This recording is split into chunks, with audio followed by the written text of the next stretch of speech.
Hola, ¿qué tal? Alumnos y alumnas de Teoría del Conocimiento de cuarto año. Espero que estén muy bien, que hayan pasado unas buenas vacaciones. La semana que viene, la semana pasada, digo, no nos juntamos porque, bueno, yo estoy con el tema de las mesas de examen también. Ahora, de hecho, tengo una en un rato. Eh, Espero que estén muy bien, les decía. Que hayan podido descansar durante las vacaciones. El contexto está horrible. Digamos, está horrible en líneas generales, pero está muy interesante para analizar desde la perspectiva de teoría del conocimiento. Como les venía planteando, estamos viendo, tengo la sensación de que estamos viendo en tiempo real el desenvolvimiento de un montón de cuestiones científicas que en esta materia también un poco vemos a manera de ejemplo, de forma teórica, ¿no? Estamos viendo cómo eh, el resto de la humanidad se desayuna con la idea de que, bueno, la ciencia tiene marchas y contramarchas, la ciencia lo único que hace es plantear una serie de hipótesis que después va comprobando si son, si tienen algún grado de eficacia o no. Y por eso, y me encanta ver cómo la gente se indigna, ¿no? Bueno, pero resulta que hasta ayer era una cosa y ahora es otra cosa, y la gente se indigna, lo cual demuestra que todos tendríamos que tener teoría del conocimiento para entender que esto es el desenvolvimiento de la ciencia, ¿no? Y, y que probablemente estemos en los albores de algún tipo de momento en el que la ciencia se desarrolla de manera extraordinaria, ¿no? Popper decía que estaba la ciencia normal, la tarea científica que se realizaba de forma cotidiana, y había unos momentos en los que todo eso se revolucionaba, iba como a una velocidad superlativa, y a eso lo llamaba momentos de ciencia extraordinaria, ¿no? Después más adelante lo vamos a ver.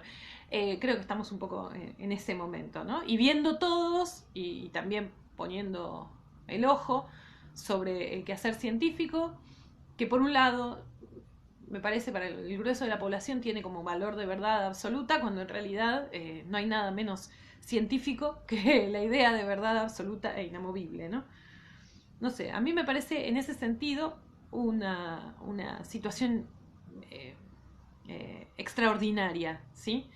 En los otros sentidos no, es una mierda lo que nos toca vivir, pero en ese sentido, viéndolo desde la perspectiva teórica, es una situación extraordinaria que además, digamos, para mí que trabajo siempre, por ejemplo, trabajo con vacunación como acá en teoría del conocimiento, como un ejemplo permanente sobre el que volvemos una y otra vez, sobre la historia de la vacunación, porque aparte la vacunación nos propone en muy poco tiempo un desarrollo extraordinario y extendido en el globo, y un montón de problemas teóricos desde la perspectiva de la ciencia, desde la filosofía de la ciencia también, y estamos, ¿no?, viéndolo en tiempo real, viendo qué significa, y todos discutiendo a ver qué significa fase 2 de la vacuna, qué significa fase 3 en el desarrollo, ¿no? La fase de prueba, la frase... Me resulta formidable. Espero que lo miren desde esta perspectiva, que también les va a servir para liberar un poco la angustia que genera la incertidumbre, ¿no? Bien, volvamos a lo nuestro, digamos a nuestra situación en el programa. Como recordarán, nosotros estamos ya trabajando con las formas de conocimiento, vimos percepción sensorial de forma bastante detallada, empezamos a ver antes de las vacaciones en la razón como forma de conocimiento. Vimos esta primera distinción que propone el libro entre lo que llamamos el sistema 1, que es el sistema intuitivo, veloz, rápido, y el sistema 2, que es el sistema racional, ¿no? El razonado. Esta división que proponía Kahneman. Yo les dije que a partir de ese momento nosotros nos íbamos a abocar exclusivamente, íbamos a llamar razón, en definitiva, al sistema 2. Pero eso no significa que el sistema 1, el sistema intuitivo, no forme parte del conjunto al que denominamos razón, ¿sí? Pero le vamos a dedicar otro apartado cuando veamos intuición, concretamente, ¿sí? La clase pasada nos quedamos, bueno, analizamos cuáles eran estos dos sistemas, cómo tenían las características que tenía cada uno. Y vimos también como algo del origen de la distinción entre racionalismo y empirismo. Yo les dije que el libro eso lo pasa un poco por encima, para mi gusto velozmente, cuando es una de las distinciones fundacionales, ya no de no solamente de la epistemología, la rama de la filosofía que nosotros vemos, sino de toda la filosofía, y digo más, de todas las ciencias sociales, ¿sí? Así que por eso le dedicamos un poco más de tiempo a ver esta distinción entre empirismo y racionalismo, ver a qué aplicaba en su momento y ver cómo eso fue derivando, fue desenvolviéndose con el correr de la historia. Hoy entonces nos queda avanzar ya pensando exclusivamente en esto a lo que denominamos sistema 2, el sistema puramente racional, que como vimos la clase pasada, el ser humano trata por todos los medios de no usar, ¿sí? Dijimos que era uno de los grandes también descubrimientos de teoría del conocimiento, demostrarnos que en realidad no éramos tan racionales como creíamos que éramos, o que somos ante todo y profundamente muy vagos, ¿no? Hacemos lo posible por no tomarnos el trabajo de pensar, que es un trabajo que requiere mucha energía, ¿no? El ser humano es una especie de motor que debe optimizar el uso de su energía y por todos los medios tratamos de no utilizarla en esto que denominamos el sistema 2, que es el sistema racional. Entonces, estamos adentro del sistema 2, nosotros vamos a ver los tipos de razonamiento dentro del sistema 2, solo racionales, estamos pensando, sobre los que podemos trabajar, y acá también vamos a tener una distinción fundamental sobre la que ya algo adelantamos. Estamos en la página 117 del libro, es la página 129 del PDF. Les digo, como siempre les digo, que traten de seguir el libro, a medida que lo vamos leyendo, porque la idea es leer y deteniéndonos en algunos ejemplos que se nos vayan ocurriendo. Hablo de mí y de mis otros yo, por supuesto, es total normalidad. Algunos ejemplos que vayan apareciendo o algunas aclaraciones que me parezca a mí que son pertinentes. Por supuesto, si hay algo que yo pase por alto y que ustedes consideren que no entendieron, siempre les digo que me escriben por WhatsApp o me escriben por el Classroom, me mandan mail, lo que sea, señales de humo, algo. De alguna manera se comunican conmigo, de las muchas que podemos comunicarnos, y lo resolvemos, ¿sí? Hablé ahí con alguno de ustedes que me pidió si podíamos hacer una reunión. Me parece estupendo. Vamos a armar si todos están de acuerdo, ¿no? Y convenimos en un horario, podemos armar un Meet. Y no me gusta mucho usar, me parece que como que queda canchero, al pedo lo de Meet. Bueno, no sé. Vamos a armar un Meet, una reunión a través de Google Meet, mejor dicho. Para quizás cuando terminemos ahora las formas de conocimiento, por ahí, ¿sí? Después me dirán si están de acuerdo todos. Tipos de razonamiento, entonces. Adentro del sistema 1, que es el que nos vamos a abocar, podemos distinguir distintos tipos de razonamiento. Mientras nos ocupamos de la razón como forma de conocimiento, no dejaremos olvidada la percepción sensorial, porque es a nuestras percepciones sensoriales del mundo a las que se aplica principalmente nuestro razonamiento. Siempre decimos lo mismo, dividimos las formas de conocimiento exclusivamente con propósitos analíticos. Lo cierto es que en la realidad todas funcionan de forma mancomunada, ¿no es cierto? Todas funcionan de forma sincrónica, al mismo tiempo. Y son interdependientes, ¿sí? Quiero decir, ¿no va a haber razonamiento sin percepción sensorial? No, seguramente. ¿No va a haber razonamiento sin lenguaje? Tampoco va a haber razonamiento sin lenguaje, ¿sí? Digo, es una de las muchas interdependencias que podemos ver entre las formas de conocimiento. En el razonamiento inductivo, entonces, primer tipo de razonamiento sobre el que nos vamos a centrar, el razonamiento inductivo, hacemos muchas observaciones particulares del mundo y a partir de ellas enunciamos generalizaciones sobre sus características comunes. En el razonamiento deductivo, tomamos las generalizaciones como puntos de partida y las aplicamos a casos particulares que podemos observar o a otras generalizaciones que hemos aceptado. El lenguaje como forma de conocimiento también acompaña el razonamiento, facilitando su proceso y su comunicación. Entonces, a grandes rasgos, primera definición, la inducción como tipo de razonamiento, lo que se basa es en una serie de casos particulares a partir de los cuales, observación de casos particulares, a partir de los cuales se puede llegar a una serie de generalizaciones. Vamos a ver los matices, la infinidad de matices que tiene esto que presentamos, ¿sí? Como siempre, les muestro mis letras al pedo, dado que no se ven en la pantalla. Después les hago captura. Es entonces sobre la inducción. La deducción hace exactamente el procedimiento contrario. A partir de una serie de generalizaciones que se hacen a priori, lo que se ve es si esas generalizaciones aplican sobre casos particulares, ¿sí? Yo no quisiera ser tan... no quisiera ser tan esquemática de decir, bueno, hay determinadas, por ejemplo, áreas no tanto, pero sí determinadas disciplinas que usan más una que la otra. Pero lo cierto es que, por ejemplo, en psicología, ustedes van a observar muchísimo más trabajo inductivo que deductivo, ¿sí? Mientras que en matemática, en líneas generales, planteamos a priori, digo, como para que ustedes vayan viendo cómo estas categorías teóricas aplican a casos concretos, ¿no?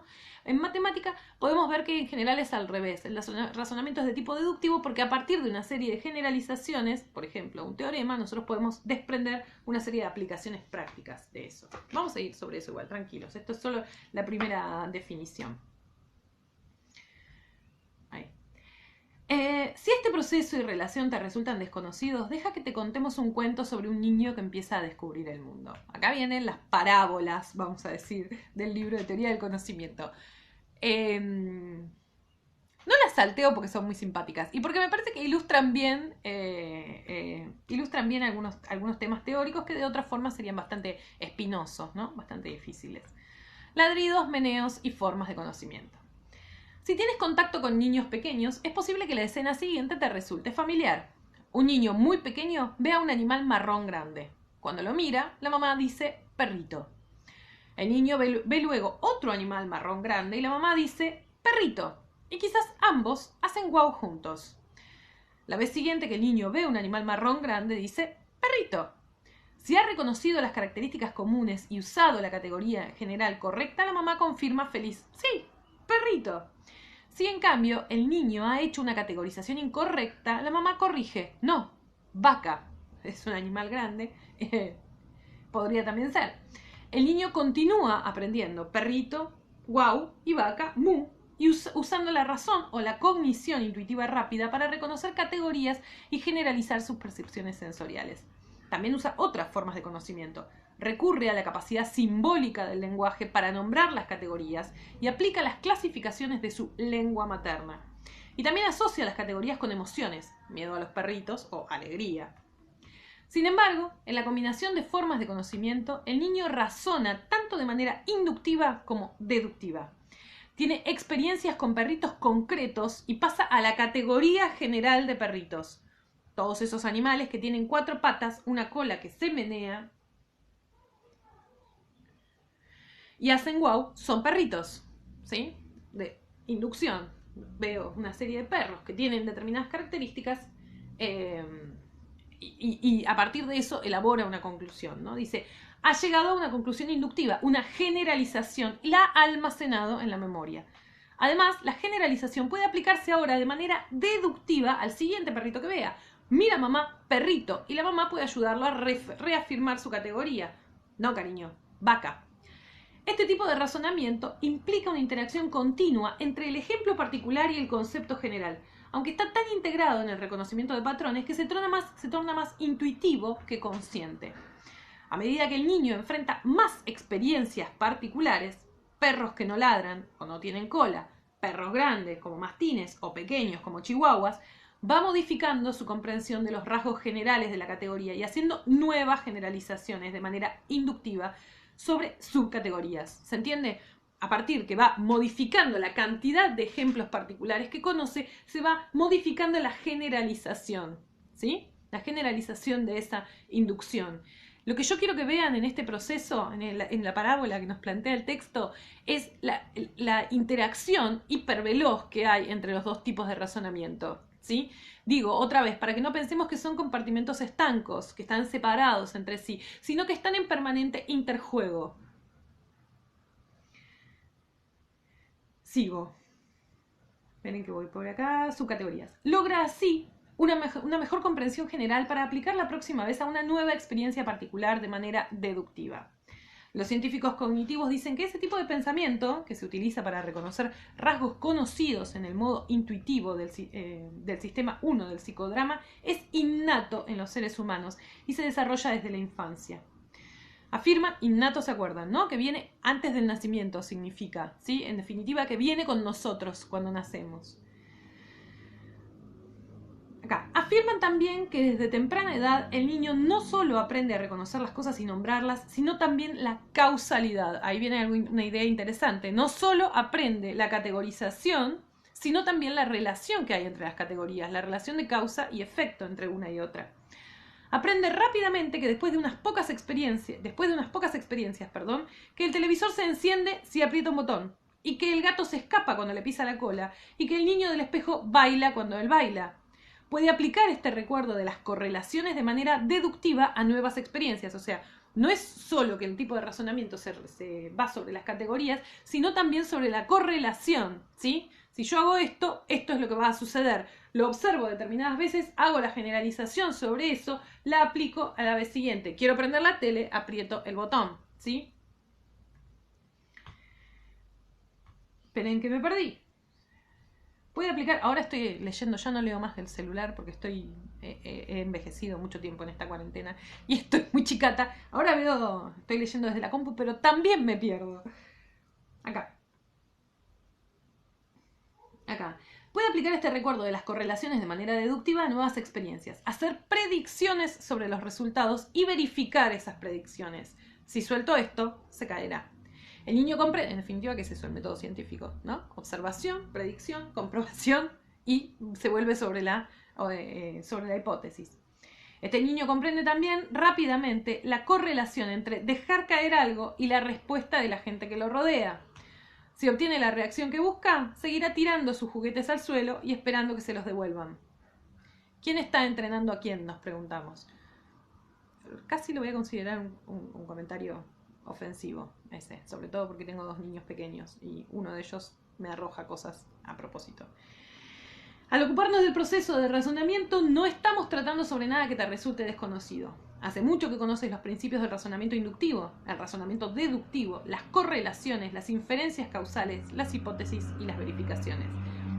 Como decimos, conocemos de esta manera. El método científico no hace más que sistematizar la forma en la que conocemos permanentemente, ¿sí? Lo único que estamos haciendo acá es poniéndole nombre, desagregando en primer lugar, ¿no? Separando y poniéndole nombre a cada una de estas categorías que usamos de manera intuitiva, justamente, ¿sí? Permanentemente.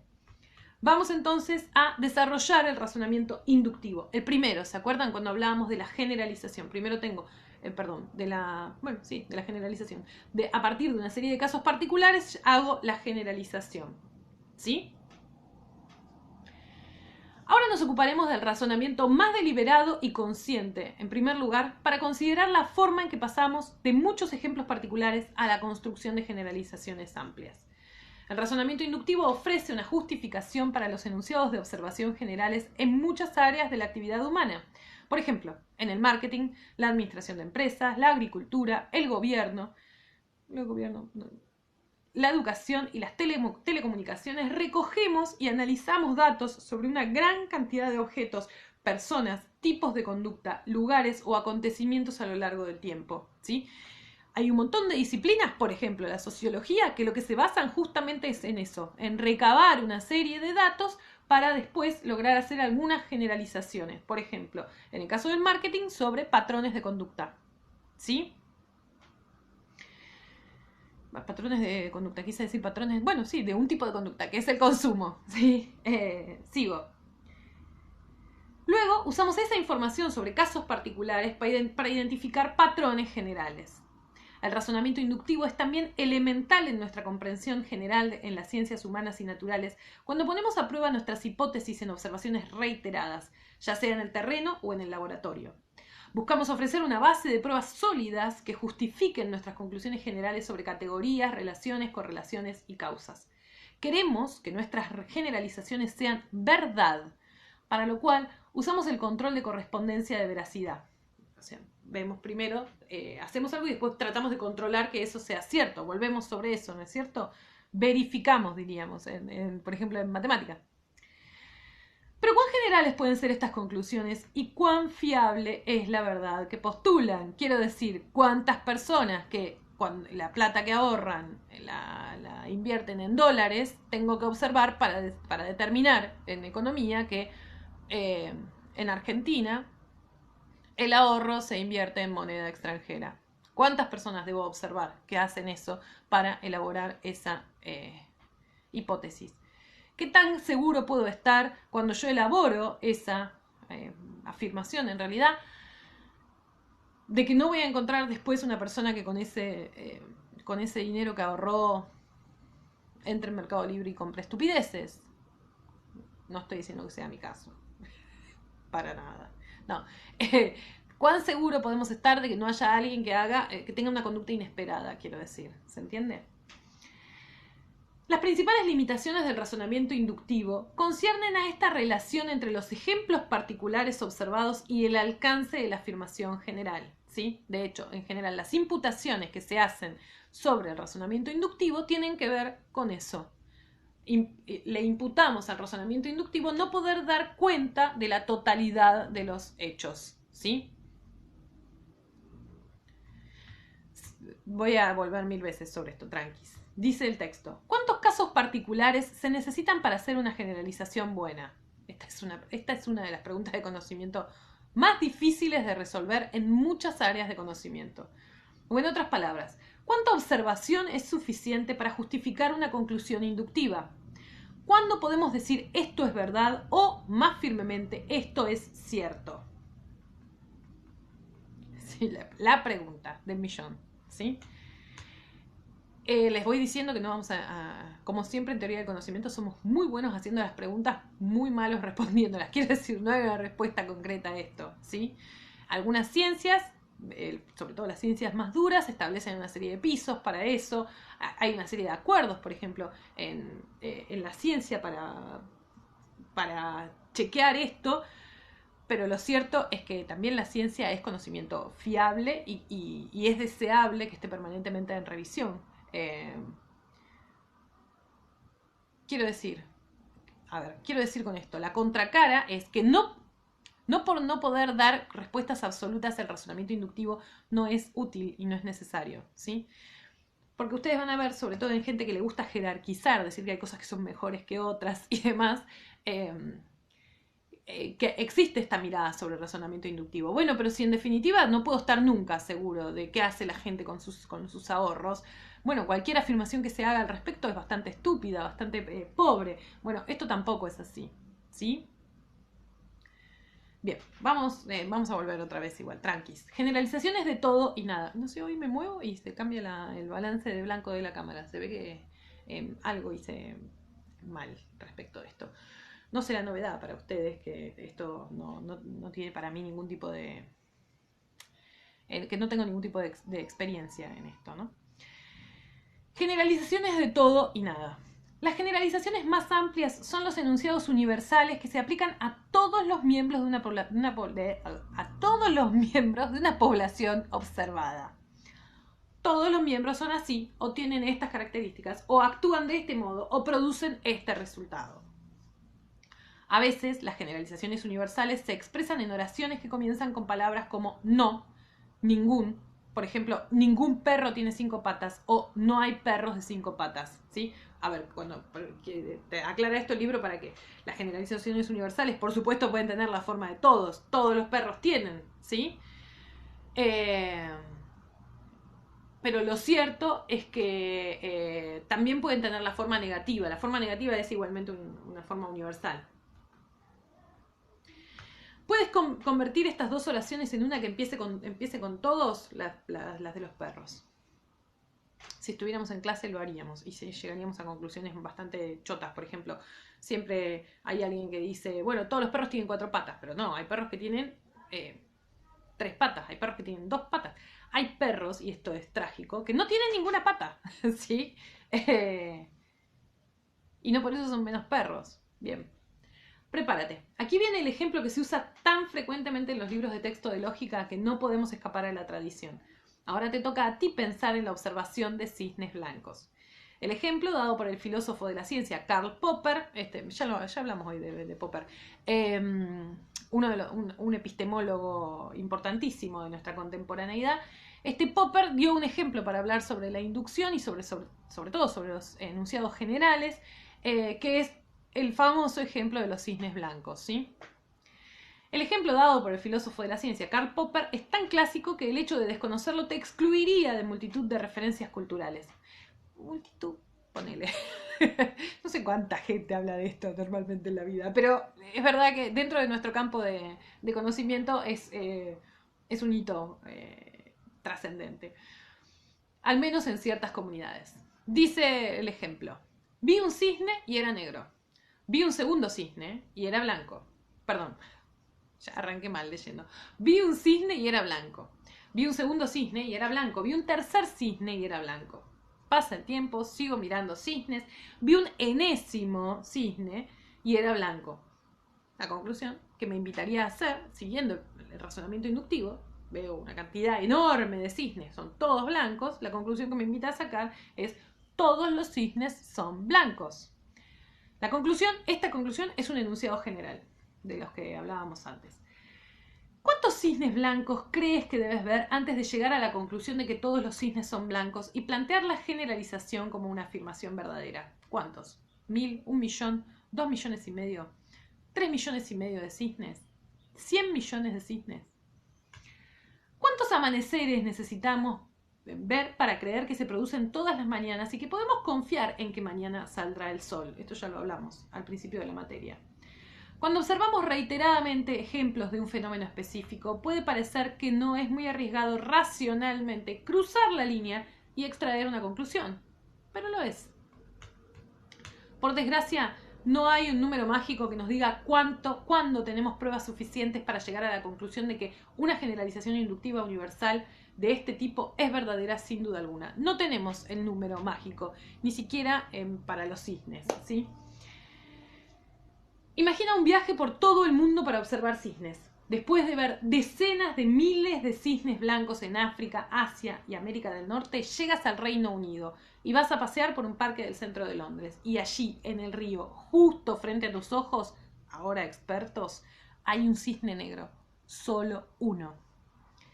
Un ejemplo falso es suficiente para derribar la conclusión general que tan laboriosamente alcanzaste observando muchos miles de cisnes blancos, ¿sí? Un solo ejemplo de cisne negro sirve para derribar el trabajo anterior. ¿Solo uno? Si haces una generalización tan inclusiva que se aplica a todos los miembros de una población, pues entonces eso es todo lo que se necesita desde el punto de vista lógico. Si yo digo todos los cisnes son blancos, solamente necesito un cisne de los 10 millones de cisnes que puedo ver. ¿Habrá 10 millones de cisnes en el mundo? Les dejo la pregunta picando. De los 10 millones de cisnes que puedo ver, solo necesito uno solo para que esa conclusión no sea válida. Ahora puedes decir casi todos, o, si sigues viendo cisnes negros en el parque, puedes reducir el alcance de tu generalización para que solo incluya a la mayoría, ¿sí? ¿Entienden la gradación, no? Está el enunciado general, todos, o como vimos antes, ¿no? Ninguno. Todos, el enunciado de menor alcance en relación a ese, que es casi todos, y el enunciado de menor alcance en relación a los anteriores, que es la mayoría, ¿sí? ¿Cuáles le parecen a ustedes que serán los enunciados más seguros desde el punto de vista, para ser como científicos, y los que menos alcance tengan? Si yo digo la mayoría, no me preocupo tanto. Ahora, ¿cuáles son los más útiles para la ciencia? Ustedes dirán. Ahí está la pregunta. Para la ciencia, el enunciado más útil es el enunciado general, pero es el más difícil de hacer, ¿sí? Y de hecho, hay ciencias directamente que no pueden hacer esa clase de enunciados, ¿sí? Generalizaciones universales, enunciados preciosos y frágiles. Las oraciones que empiezan con todos, no y ninguno, son por lo tanto enunciados frágiles y deben usarse con cuidado. Atención, no es necesario que todos se mencione expresamente. De hecho, normalmente no lo decimos, aunque estemos hablando en términos generales. Si alguien dice, a los adolescentes les gustan los dispositivos electrónicos, ese enunciado general se refiere a todos los adolescentes. Dice, ojo ahí, ¿no? Hay enunciados generales que no incluyen la palabra todos, pero que la infieren. Las mujeres que hablan de cómo son los hombres y los hombres que hablan de cómo piensan las mujeres deberían pensar en la naturaleza precaria de las generalizaciones universales, ¿sí? Si hay algo que me molesta son ese tipo de enunciados generales. Las palabras siempre, nunca, todos, nadie, en todas partes, en ningún lugar, se usan de manera similar. También describen todos los casos. ¿Qué podrías decir para contradecir los siguientes enunciados? Dedícales unos momentos. Nunca me llamas, hay computadores como este en todas partes, a nadie le importa el hambre en Sudán, las manifestaciones siempre terminan mal, no tengo nada que ponerme. Quizás hayas contradicho estas afirmaciones con las siguientes respuestas correctas, haciendo referencias muy específicas. Te llamé el miércoles. En mi pueblo no hay de esos computadores. A tu mamá le importa el hambre. Parece que le fuera a decir un insulto. A tu mamá le importa el hambre en Sudán. La manifestación del sábado terminó bien. O tienes una camisa verde que es preciosa. También puedes haber planteado contradicciones usando algunos o palabras similares. A veces te llamo. En algunos pueblos de mi país no hay de esos computadores. Algunas organizaciones han enviado ayuda a Sudán. Algunas manifestaciones terminan bien. Y tienes algunas cosas para ponerte en el armario. Y en todos los casos habrás refutado las generalizaciones universales, ¿sí?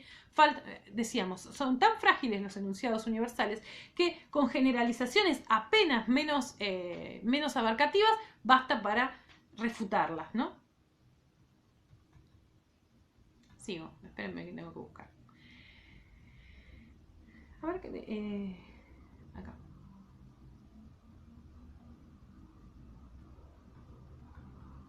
Si quieren después léanse el cuadro que narra un poco la historia del ejemplo de Popper. Es evidente que las generalizaciones universales son vulnerables, dado que es posible que alguna vez en algún lugar encontremos pruebas de lo contrario. De hecho, puede ser que... no me acuerdo si lo hice esto adelante. No. Puede ser que todavía no exista un cisne blanco, pero que un cisne negro, pero que lo exista en el futuro. Y eso tampoco puedo saberlo en relación eso también puede derribar mi enunciado universal. ¿Se entiende? No es solo lo hasta ahora, lo retrospectivamente correcto, sino también lo prospectivamente correcto. Lo prospectivamente problemático. Sigo. Es posible que alguna vez en algún lugar encontremos pruebas de lo contrario, es decir, que podamos encontrar observaciones que contradigan la generalización. No importa cuántos ejemplos podamos presentar, no importa cuán amplia sea la investigación, ni cuántos sean los datos, el razonamiento inductivo, por su propia naturaleza, no puede dar certezas. Las conclusiones inductivas universales, todos, ninguno, nunca pueden demostrarse como ciertas, excepto en los casos de una población cerrada y definida, todos los alumnos de esta clase. Solo puede probarse que no son falsas todavía. Y ahí está la palabra clave de la ciencia inductiva, ¿sí? Se puede probar que no es falso todavía por el momento, de forma transitoria. Sabemos que el coronavirus no se contagia en gente que esté más lejos de 3,5 metros, ¿sí? Estoy poniendo un ejemplo cualquiera, porque por ejemplo ayer vi una infografía espectacular de New York Times sobre cómo circula el aire en los subtes, en los vagones de subte, que podría dar cuenta del contrario, ¿sí? Pero se entiende lo que quiero decir, ¿no? Ustedes hagan que sí, así no me siento que yo estoy hablando sola con la pantalla, sino que ustedes también están enloqueciendo progresivamente. Sigo. La incertidumbre y la ciencia. Este es el tema que a cualquier tuitero promedio de estos días lo vuelve loco. Uno de los malentendidos de este requisito del razonamiento inductivo se produce en el rechazo ocasional en los medios de comunicación de conclusiones científicas bien fundadas. No podemos estar seguros, dice un prominente científico. Por supuesto que no podemos estar seguros. Si existe la posibilidad de que pruebas nuevas y mejores lleven a revisar las conclusiones actuales, no podemos estar seguros. Conscientes de estos requisitos lógicos, los científicos no suelen hablar de certezas, sino de posibilidades o probabilidades en sus conclusiones. Al evaluar el grado de justificación de sus conclusiones, suelen presentar sus hallazgos con porcentajes de probabilidad de certeza. Por ejemplo, un 90% seguro. Y aunque los resultados de una investigación apoyen abrumadoramente las conclusiones, los científicos dirán, no podemos estar seguros o no podemos estar 100% seguros aunque las pruebas son sólidas. En consecuencia, científicos que tienen pruebas abrumadoras de algo pueden sonar mucho menos convincentes que algunos charlatanes confiados que no tienen prueba alguna, ¿sí? ¿Por qué? Porque son conscientes de la naturaleza falible del conocimiento científico, ¿sí? No sería lícito que un científico, formado por supuesto, no un charlatán, diera conclusiones, hablara de conclusiones cerradas sobre este tipo de cosas, ¿no? Sobre razonamientos basados en inducción. Esto, en el tema que siempre trabajamos en teoría del conocimiento, que tiene que ver con la vacunación, siempre da lugar a polémicas, ¿sí?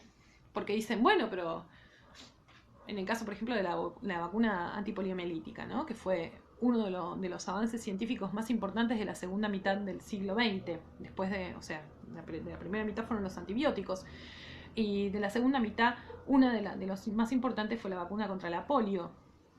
Y el caso es fascinante. Ustedes saben que hubo 2 científicos trabajando a la par, fascinante digo para la historia de la ciencia, trabajando a la par con 2 hipótesis que eran contrarias sobre la vacuna, ¿no? Sabin y Jonas Salk trabajaban con 2 hipótesis contrarias. Uno pensaba que había que trabajar con virus vivos, pero inactivos, y el otro pensaba que había que trabajar con la vacuna para la polio con virus muertos, ¿sí? Ambos decían que el otro estaba estaba errado. Lo interesante del tema, después si quieren les paso algún artículo al respecto, lo interesante del tema es que ambas vacunas fueron útiles para la sociedad, ¿sí? Quiero decir, ahora que tanto se habla de las vacunas y unos dicen, no, bueno, pero la que va a funcionar es tal, la que va a funcionar... Por más que incluso basándose en preceptos opuestos, pueden funcionar ambas, pueden ambas generar inmunidad, como en el caso de la vacuna contra la polio. Después se verá cuál de las dos es más efectiva, cuál de las dos, por ejemplo, tiene menos efectos colaterales, cuál de las dos... por ejemplo, ahora, no sé si vieron, pero gracias a la campaña de vacunación sostenida durante muchos años de la polio, que combinaba ambas vacunas, hacía una vacuna combinada entre la forma de la Sabin y la de la Salk, se pudo dejar de dar la vacuna, la Sabin, que era la oral. ¿Vieron? Es una noticia de un mes, tendrá la noticia. Lo anunció con bombos y platillos el ministerio porque es realmente un gran logro, ¿sí? ¿Por qué? Porque el nivel de poliomielitis se bajó, o sea, es indetectable en la sociedad al punto de que podemos confiar en que hay una de las formas que no necesitamos usar más. Y que no necesitamos usar más, ¿por qué? Porque la vacuna, la Sabin era ligeramente más insegura, ¿sí? ¿Por qué? Porque en algunos casos podía llegar a activar la enfermedad. Eso, tomado por los movimientos antivacunas, decían, ¿cómo? ¿Cómo puede ser? En algunos casos era un porcentaje infinitesimal, incalculable, pero lo cierto es que la información científica dice, y si uno lee el prospecto dice, bueno, puede llegar a causar la enfermedad, ¿sí? ¿Se entiende la distinción? ¿Se entiende por qué el importantísimo rol del lenguaje y el importantísimo rol que tiene que cumplir la divulgación en el caso de la ciencia? Vamos a volver sobre esto una y otra vez en esta materia porque es un tema apasionante, el tema de cómo trabaja la divulgación científica. Y otra cosa que en este momento está, me parece a mí, llegando como... digamos, vamos a usar como ejemplo esta situación que estamos viviendo en teoría del conocimiento por décadas. Nos está dando material para décadas para pensar en estas cuestiones. Insisto, miremos el lado positivo a toda esta mierda que nos toca pasar, ¿no? Bien, pero se entiende, ¿no? La cuestión de cómo funciona verdaderamente el pensamiento científico, cómo ese pensamiento, sobre todo el inductivo, cómo ese pensamiento se traduce en lenguaje y cómo se transmite y cómo llega a los otros, a personas que esperan del conocimiento científico, por ejemplo, y del conocimiento inductivo, 100% de infalibilidad. No es... el 100% de infalibilidad aplicado a la inducción no es ciencia fiable. ¿Sí? Si alguien viene y les dice esto es 100% efectivo, 100% efectivo, les digo, no confíen. Yo les diría, no lo consuman. Sigamos. Aún si admitimos que tener una certeza del 100% es algo imposible, podemos seguir trabajando eficazmente en nuestras áreas de conocimiento, en muchas de ellas usando generalizaciones respaldadas por la observación reiterada de los fenómenos. Que los objetos caen al suelo con una aceleración de 9.8 metros sobre segundo cuadrado, que la mitosis celular demuestra que las fases específicas de la división celular se producen en un orden determinado y que las reacciones químicas consumen las mismas proporciones de un compuesto cada vez. Cuando una generalización se confirma sistemáticamente, dejamos la duda a un lado y la tratamos como verdadera. La tratamos como verdadera, no la consideramos verdadera. La verdadera ciencia permanentemente se está cuestionando a sí misma sus propios fundamentos. Inclinaciones y tendencias. Las ciencias naturales y humanas buscan patrones y relaciones de aplicación universal. Todos, siempre. Y aprecian las leyes universales.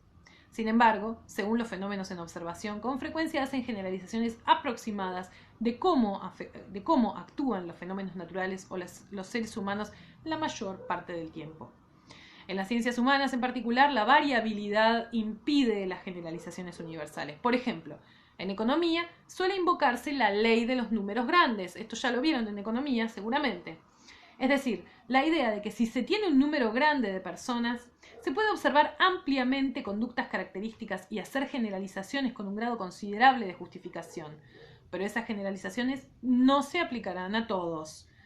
Las conclusiones no se expresan con todos, sino muchos o la mayoría, como inclinaciones o tendencias. Por otro lado, como ustedes eso bien lo saben, porque eso también es la ley de los grandes números en economía, a la economía no le interesa el comportamiento que se corre de esa norma. Si ustedes, en lugar de el dinero que ahorran, en lugar de invertirlo o en lugar de gastarlo, lo queman en el baño, a la economía ese porcentaje de sujetos que queman el dinero, el ejemplo fue malo, les pido perdón, que queman el dinero en el baño no les sirve porque es un porcentaje minúsculo, quiero creer, minúsculo, ridículo, ¿sí? Lo que le importa es lo que hace la mayoría de los sujetos, y la mayoría o lo gasta o lo invierte, ¿sí? Pero las preguntas de conocimiento siguen siendo las mismas de antes. ¿Cuántos casos particulares se necesitan para hacer una generalización buena? O, en otras palabras, ¿cuánta observación es suficiente para justificar una conclusión inductiva? El método para abordar estas preguntas se torna algo menos minucioso cuando se buscan tendencias e inclinaciones en vez de absolutos, ya que no existe el riesgo de que un solo cisne negro o cualquier contraejemplo individual refute nuestras generalizaciones. Si decimos que la mayoría de los cisnes son blancos, la prueba de que algunos cisnes son negros no sirve como refutación. Ambas cosas pueden ser ciertas. Viene un recuadro que es sobre un pibe, no nos importa, seguimos.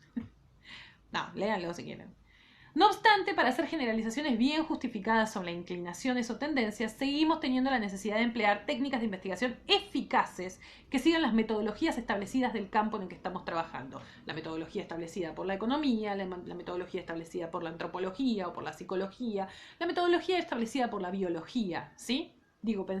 Dijimos, ¿no? El método inductivo es el que tradicionalmente se usa, sobre todo en, decíamos, las ciencias sociales y, las ciencias humanas y las ciencias naturales.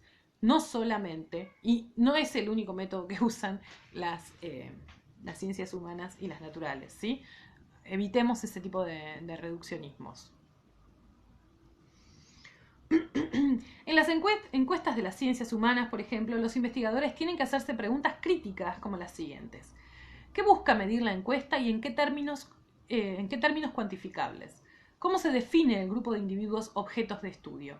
¿Cómo se tomará la muestra? ¿Será una muestra al azar?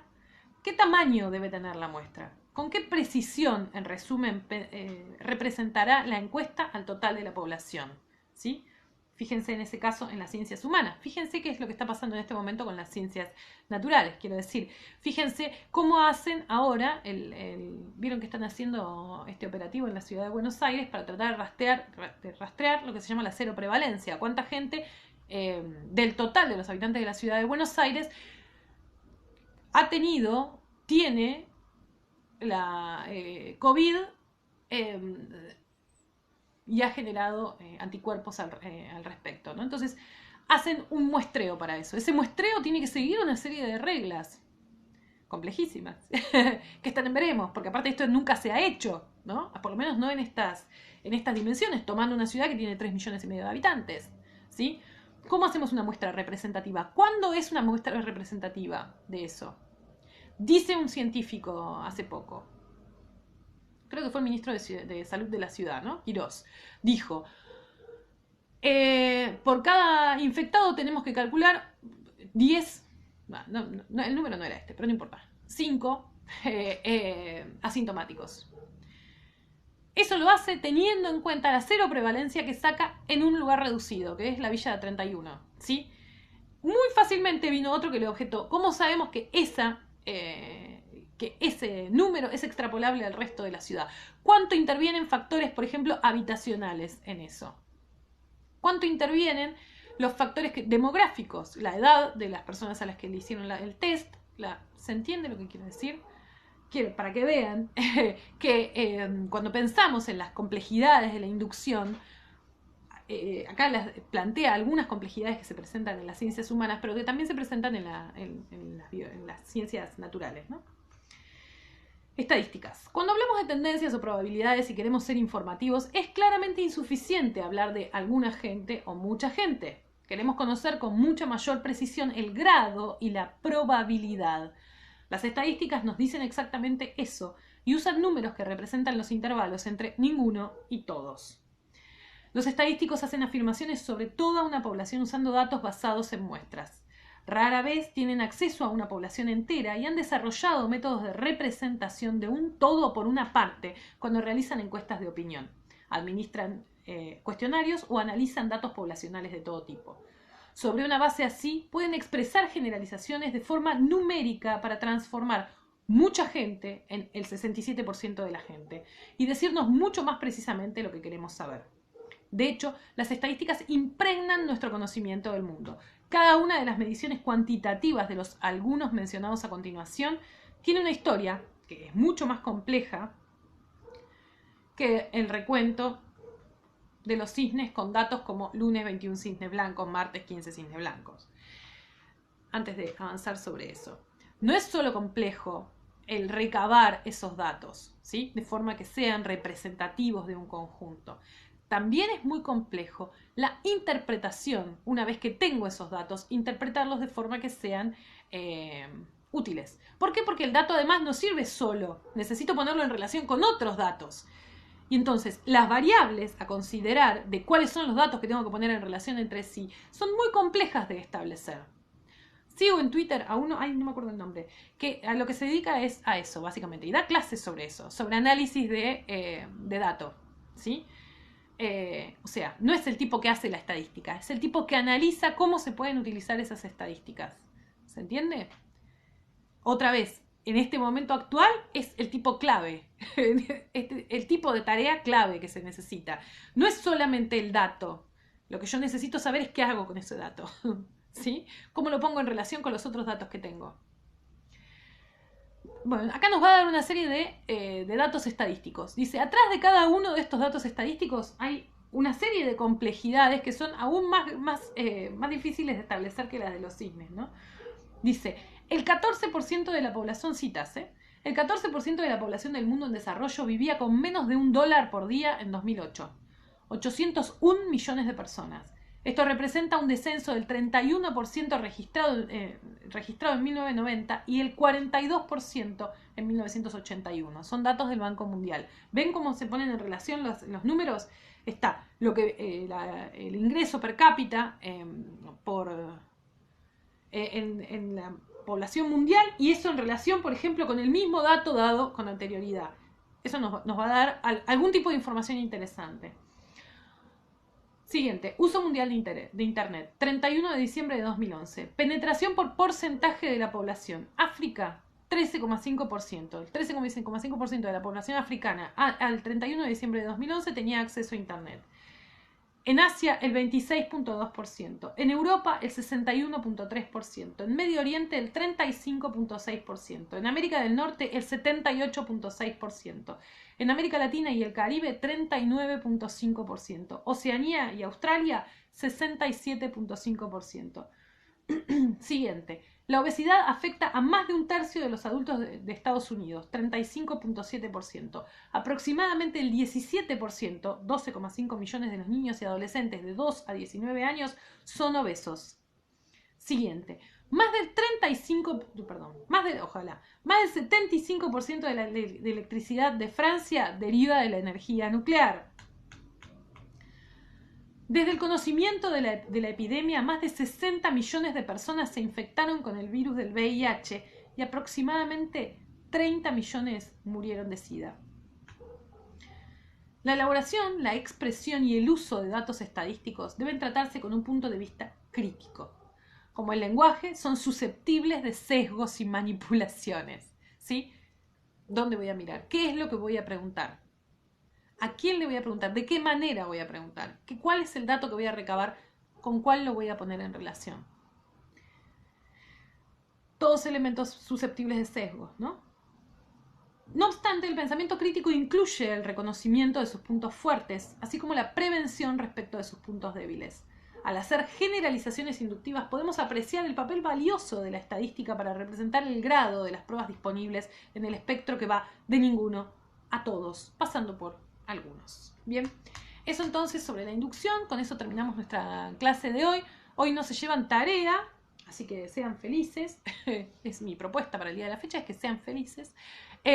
No, y mi propuesta es que miren con estos ojos el mundo cotidiano y empiecen a pensar en estas cuestiones que me parece a mí vuelven a esta materia fascinante, ¿no? También. Bueno, espero que estén muy bien, que se cuiden. Que crean en lo que plantea la ciencia, por lo menos por el momento, que crean que son conocimientos falibles, pero que es el mejor conocimiento del que disponemos en este momento. ¿Sí? Nos vemos, estén muy bien y cualquier cosa me escriben. ¿Sí? Nos vemos, cuídense.